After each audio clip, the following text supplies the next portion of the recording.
What did you make of this warning from Mark Rowley to say, just basically said, brace yourselves, Britain, you're going to see tons of coppers in the dock? It's appalling. The Metropolitan Police is quite rightly very much under the spotlight because members of its ranks have murdered, raped and much, much more. Utterly unacceptable. But, you know, this malaise spreads further than the Met. Again, anybody who wants to search police officer convicted, for example, will find that officers in recent times from other forces have been convicted of rape, sexual assault and other very serious and appalling crimes. So there is, of course, an enormous problem within the Met, but there is a bigger problem throughout policing per se. So what do you think's happened? Well, is it that there were always lots of wrong-uns in the police? Does it attract a certain type of character, maybe? That's a controversial question, I know, because let's just make it clear. The vast majority of police officers are brilliant, well-intentioned, good people keeping us safe. OK, we need to point that out. But do you think there's something about the power that you get in your uniform? And the reason why it is so important that policing gets it right is for the sake not only of the public, but the good officers. Yeah. There's that phrase, which is very, very true. Nobody hates a bad cop more than a good cop. So they have to get it right to support and encourage good cops to do their thing and good people to join policing, because that's what it needs. But the state of policing, as it is, has been deteriorating for some time. Yes, to answer your question, back in the day of the 70s, 80s and 90s, when I was a cop, there was corruption.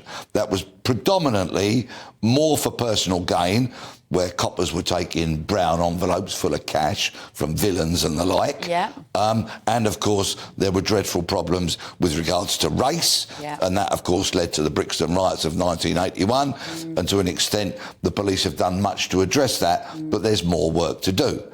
But what really lies at the heart, I think, of so much that is wrong about modern-day policing is that in recent times we've seen the College of Policing and we've seen the National Police Chiefs Councils become self-serving quangos in their ivory towers. They have their swanky websites that spout endlessly about standards and ethics. And yet, really, they are full of senior officers who have clambered over the frontline troops to get where they've got. They've done very little frontline policing. In fact, the rough and tumble wasn't for them. Yeah. They wanted to climb the greasy pole. And they've got into these senior positions. They've been more about self-service than public service.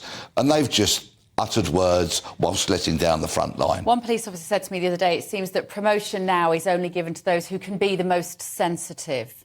That there's an idea that it's much more important that you're worried about things that didn't used to matter in the police. And of course they do matter. Like we said, treating women properly in the police matters. Treating ethnic minorities matters, that you get it right.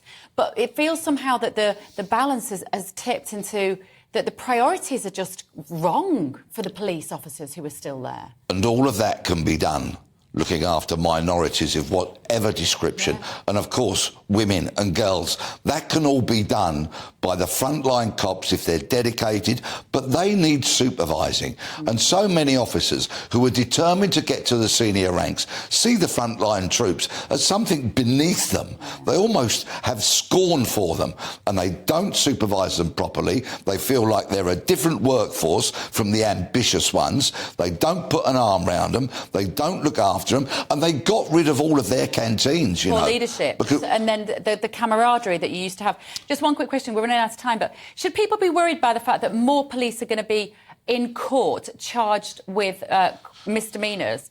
Or were they always there, but we weren't catching them before? Is there a positive angle to this story? No, this sexual offending of the worst kind of order is unprecedented in modern British policing.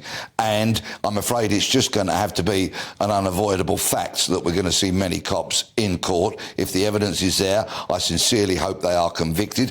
I wish Sir Mark Rowley well, but of course he has inherited the most poisoned of chalices. OK.